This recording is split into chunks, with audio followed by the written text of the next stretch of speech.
Hi, I'm Bob Sambol from Bob's Steak and Chop House, and I'm at Dunston Steakhouse for a rare conversation with Gene Dunston. Listen, you're 94 years old. You I, still I didn't know you were supposed to tell that. you still come to work every day. That's right, that's right. I want you to tell me, if you can, when you decided to do this. When did you decide? How old were you? What got you to even try this? Well, I was born in Alabama. My mother had a restaurant when I was a kid, and I went to work in it. And they divorced, Mom remarried, and I went to California with my dad for 6 months. And I quit school, came back to Dallas. Mother moved to Dallas. I came to Dallas. What year was that? 1947. Wow. And I went to work in restaurant. I got a job working $15 a week at the top of hamburger stands on the graveyard shift. And well, as time went by, that's all I knew.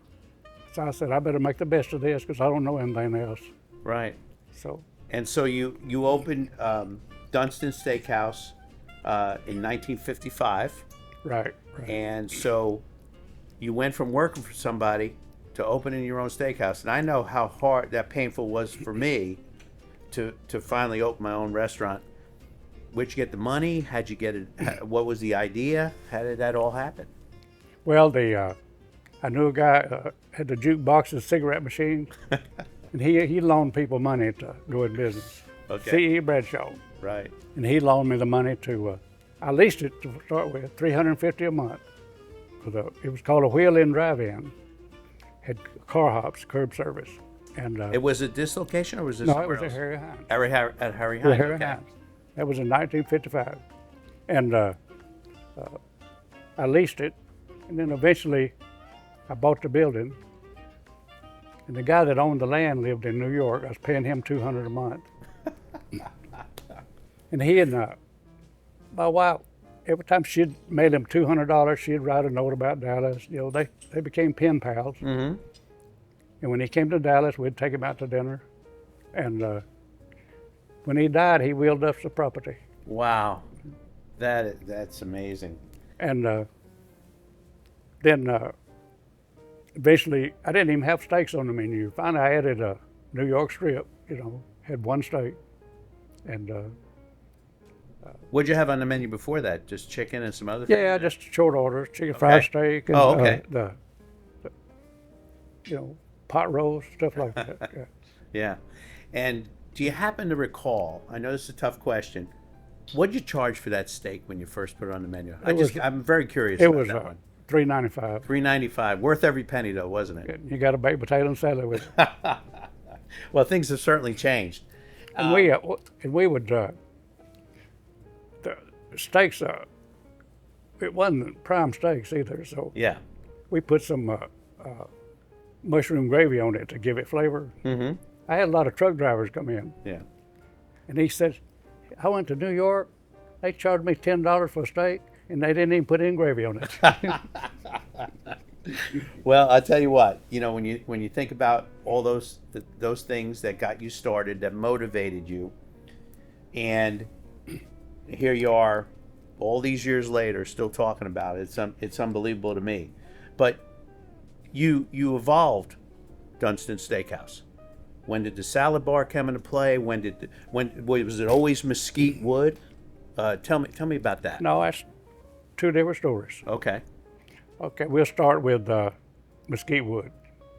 I had a little airplane I flew, and I had a friend live in Tucson, Arizona. And I went to visit him, and he took me out to dinner, and this place had a mesquite pits called Pinnacle Peak Steakhouse in Tucson. And I was just fascinated by it. It was a big, like mine with the wagon wheels and everything. Anyway, I got back to Dallas, I got to think about, there's mesquite wood all around here. I think I'll try that. So I called the guy, and he gave me permission to copy his pit. I took an engineer out and copied the pit, and came back and built the pit and milled the dining room. The problem was nobody sold mesquite wood. I had to go out and cut it myself. So me and a buddy of mine, we'd go out every Saturday and cut enough wood to last a week. We were out Las Colinas area whacking down trees. And the guy came up and said, "What in the hell y'all doing?" I said, "Well, I got this restaurant and we use mesquite wood." I said, "You own this property?" And he said, "No, but I'm in charge of it." I said, "Well, you have a family?" He said, "I got a wife and 3 kids." I said, "Okay, let me cut this wood and y'all can come in and have free steaks every week." He went and got an axe, started helping me cut down trees.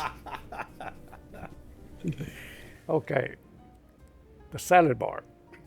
I was here 5 years, no salad bar. Steak and Ale went in, around the corner. Oh, okay. Of course, they had a big salad bar. I wouldn't see my customers for a while. I said, "Where y'all been?" "Well, you know, Steak and Ale has that salad bar." So I said, "Well, I'll fix that." So I put in a salad bar. Steak and Ale's going, I still got a salad Still bar. got a salad bar, yeah. And it's the most popular thing in this restaurant, I guess. Yeah, yeah. Well, the other thing that the famous story is that you invented Texas toast. That's right. How'd that happen? You would think a baker or somebody owned a bakery would have invented Texas toast, not a restaurant guy. Okay, in 1955, we opened for breakfast at 6 o'clock in the morning. Of course, we had biscuits and toast and everything. And actually, I had a cook working for me. He said, "Why don't we try something?" And I said, "What are you talking about?" He said, "Order some bread unsliced, and we'll slice it thick." And that's the way we got started. Wow. Goldman Baking Company in Oak Cliff.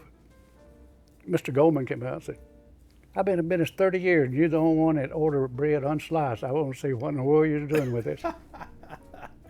Anyway, and finally he brought me a wooden box that had slices in it. Yeah. Where we could put in there where they all be the same size. Yeah, and you're still doing it today. We called it chuck wagon toast. I should have named it Texas toast, and I wouldn't be working anymore. No, you'd still be working. Yeah. Okay, you'd still be working. So here you are, decades later. The restaurant business has evolved. Dunston's has evolved. The world has evolved. You know, I know what makes my restaurant successful. And when people ask you, "Gene, tell me how Dunston's is still here after all these years and still successful and people still want to," what is 1 or 2 things that you really think that kept that longevity, keeps it what it is, besides you being here? Because that's a huge part. I don't care what anybody says. Well, the restaurant business is pretty simple. Got to have good food, good service, you know. But Mr. Marcus from Neiman Marcus, he and his wife used to come in, He was a customer of mine also. and he told me something I always remember. He said, when a customer comes in, I don't try to make a sale, I try to make a customer. In other words, That's great. Yeah. Yeah, he was a customer of mine too, and I remember the first time he came to my restaurant, I got nervous because the guy, he invented service. I mean, he perfected it. He was the world's foremost authority on service, and here he was coming to my restaurant, and so I used to get nervous. But he always used to, when he was first of all, when he came in, he was incredibly gracious and cordial to everyone, and when he left, he would give me an honest opinion about his experience, and it was an honor to serve people like him. So let's talk about that for a minute. Well, I want to say one more thing on that subject. I used to sit in the steam room at the YMCA, and there was a doctor. We got to be friends, and he told me when he was a salesman,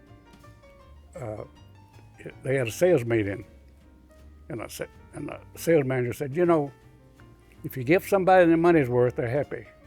But he said, if you give them a little more than their money's worth, they can't wait to tell everybody." Yeah, that's And fair. I think, Yeah. in a way, we do that. Yeah, very true. And you know, I was talking with the people who own Angus Barn in Raleigh, Durham, and he had a great saying. He said, "The customer isn't always right, but he's always the customer." Yeah. And you always have to remember that. And sometimes in our business, it challenges you. So here you are. You open the restaurant. You become successful. Your family was your family your kids get involved or Oh yes, my kids were. And my son worked in a restaurant when he was in high school. And when he got out of college, he went to work for me for 1 year. We were buying steaks from a company, and the company sold, and the quality got bad, and service got bad. I told my son, I said, why don't we go in the meat business? I had 8 restaurants at that time. Wow. All Dunstons? Yes, Okay. I'll tell you about that. Okay. Anyway, my son, we went in business together and started a meat company, What was the name of that meat company? Crystal Creek Cattle Company. Okay. By the way, I'll try to get your business. I've been with the same meat company for 40 years. That don't matter. Yeah. But anyway, he's had it for about 30 years. Wow, good for him. Yeah. But he's involved, and my grandson got out of the Navy about a year ago, and he went to work for me. And he's kind of general manager of both places now. Wow. So, what's your typical day? You get up in the morning, and what do you do? I get dressed, we open at 11 o'clock. Uh-huh. I don't get there till 11 because I don't need practice. And I work the lunch run. Uh-huh. I greet the people, at the door and so forth. Then I go home and relax. And then I come here at night, Yeah. do the same thing. Wow. And you love it, don't you? Oh yeah, I love it. It's my life. Yeah. That's right. Yeah. Yeah. It kind of has to be for if you want to be successful in this business. You can't fake it. The customers will know. Your employees will know. You have to be true to what you think it's going to be, because if you don't, you're going to get passed right by everyone. So you've seen so many things happen in the city of Dallas with restaurants. Tell me about what you think about what's going on now in the restaurant business in Dallas. Well, it's just changed so much. Yeah. Inflation, prices are higher, and you just got to keep up with the times. For example, when I opened the steakhouse, all I had on the menu was steaks, nothing else. But as time went by, I had to change because 4 people came in. One of them might not like steaks. Mm-hmm. So they said, we're not going there because that's all they have. So we had to have chicken and seafood, and I probably add some carrots. Thank you. But you and I differ in this in a little bit. So I don't have chicken on the menu at Bob's because I always like to say when something good happens, you don't say to your buddy, hey, let's go out and have some chicken and celebrate. You say, let's go have a steak. So I don't have chicken on the menu. Now, we have duck on the menu, and it's always been the lowest selling item. So I do have some poultry, but I don't have chicken. So my philosophy has always been, I want to be in people's rotation. That when you think about what I do, you come to me. And I think you've made that, you're exactly that. I mean, when people want this classic American steakhouse, they probably think of Dunston's. And when they have great thoughts about a salad bar at Steak and Ale, there is no more Steak and Ale, but you're still here. That's right. So you're still telling the story. So we always say we don't want to change, we want to evolve. And that's what all good restaurants do. They evolve. That's why we last long. But, there's 2 parts of this business. There's the restaurant business, and then there's the business of the restaurant. So when you first started, did you understand the business part of it also? No, I went broke 3 times the first year. I don't feel so bad. I only went broke twice. I said I invented candles because they'd turn my electricity off and we'd bring out the candles. That's the candlelight story. That's right. They said And you then invented that. The jukebox wouldn't play with no electricity, so the customer just sang. So it was kind of fun. Yeah. Well, listen, it's. I mean, it's fun now, but it wasn't. It wasn't fun then. You and I can exchange stories about how hard it was and what we did to hang on, and how every once in a while something lucky happened, what kept you going.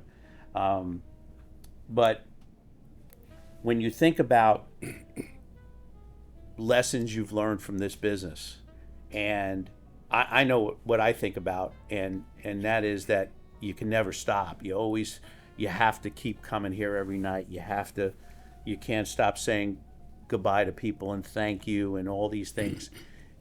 When young people, you have a lot of young people work for you.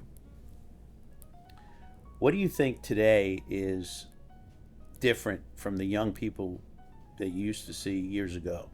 What's different with these kids? Oh, there's not a lot of difference.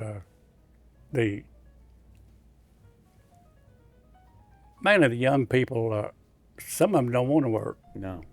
but we're lucky enough to get the ones that work. We have great employees. We have about 100 employees. Mm-hmm. We got some great employees.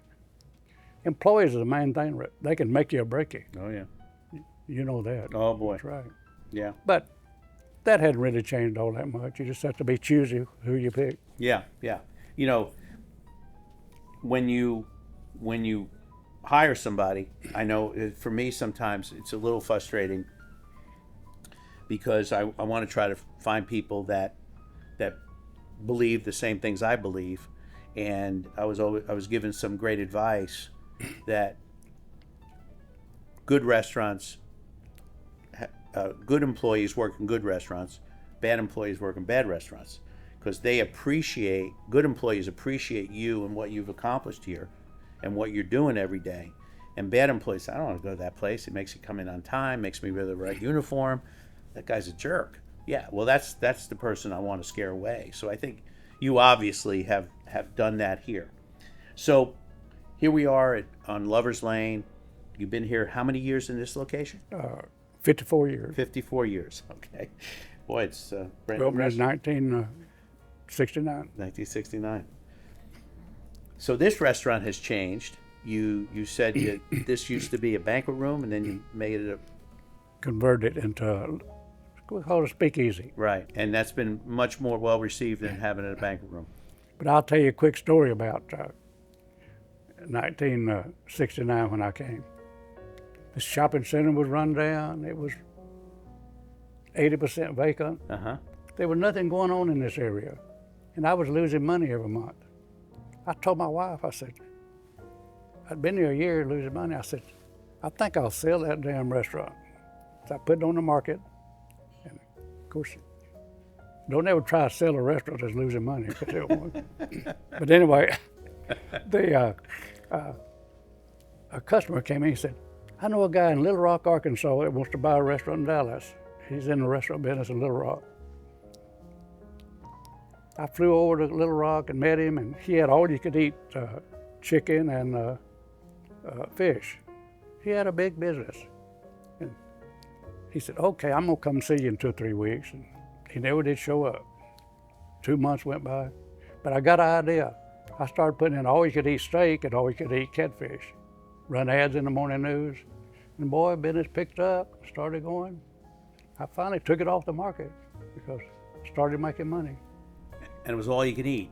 But one night a college football team came in and they made a bet who could eat the most steaks. They ate every steak in the house. So I took that off the menu the next day. But by then I was doing a pretty good business. Right. But if that guy from Little Rock had came here, this restaurant wouldn't be here. It was, yeah. So thank goodness he didn't come. Well, one thing I know from talking with people in our business, they can always look back, and sometimes what's the old saying? Some of the best deals you make are the ones you didn't make. Exactly. Yeah, That's right. and so we can all think back of what would have happened or how we ended up in this place. So, I mean, there's so many stories. There's so many things to talk about. You mentioned Stanley Marcus. What other of your customers kind of stand out? Because I know I have a few that meant so much to me and took the time to talk to me and knew that they were going out of their way to spend their money in my restaurant. Is there any other customers along the way that you remember that did that? Well, one especially, Leroy Jordan. Great guy. He was a Dallas Cowboy. Yeah. He had a lumber company right up the street from him. And he and I became good friends. When he was playing ball, and we were still good friends. Uh-huh. Yeah. He's quite the gentleman. Someone asked me one time what the most famous person who ever been in my restaurant, and that was easy, Reba McEntire. Wow, I bet it was, yeah. She came in at lunch on Harry Hines, and The hostess greeted her at the door, and she said, "Did anybody ever tell you like Reba McEntire?" She said, "Yeah, all the time." And he seen her, and the hostess went to the office, told my daughter and my wife, said, "There's a lady out here look just like Reba McEntire." And my wife went out, she said, "That is Reba McEntire." We took a picture with her. That's great. It was fun. That's great. Well, listen, this shouldn't be just a few minute video. This could be a documentary about how to be successful in business and in restaurants. And I know I'm proud to say I'm a youngster. I'm only 71 and you're 94. So I've got Keep saying that. yeah, I got to keep my wife keeps telling me I need to retire, but I'm saying, hey, Gene hasn't retired. I'm not retired. So you're my new excuse for not retiring. But I want to tell you, as a younger restaurateur, when I sit and talk with people like you, the first thing that comes to mind is you never stop working. You never stop caring about your customers. You never stop caring about your employees. And let me tell you something, I hope that some young restaurateurs watch this video so they can understand that it is about making money, and you need to make money to stay in business. But what it really takes is this kind of commitment. So thank you so much for your time. You're an absolute pleasure to talk to, and let's meet up one day and spend a lot of time, because I want to hear some of those other stories. I would love that. Great. Yeah. I'd like to say one thing. It's fun doing this, but one of the main things is I got an opportunity to tell all my customers how much I appreciate them, because they are my lifeblood, and I love them. And I want to tell my customers that. Well, thank you, and they love you. Right. Thank you. Right.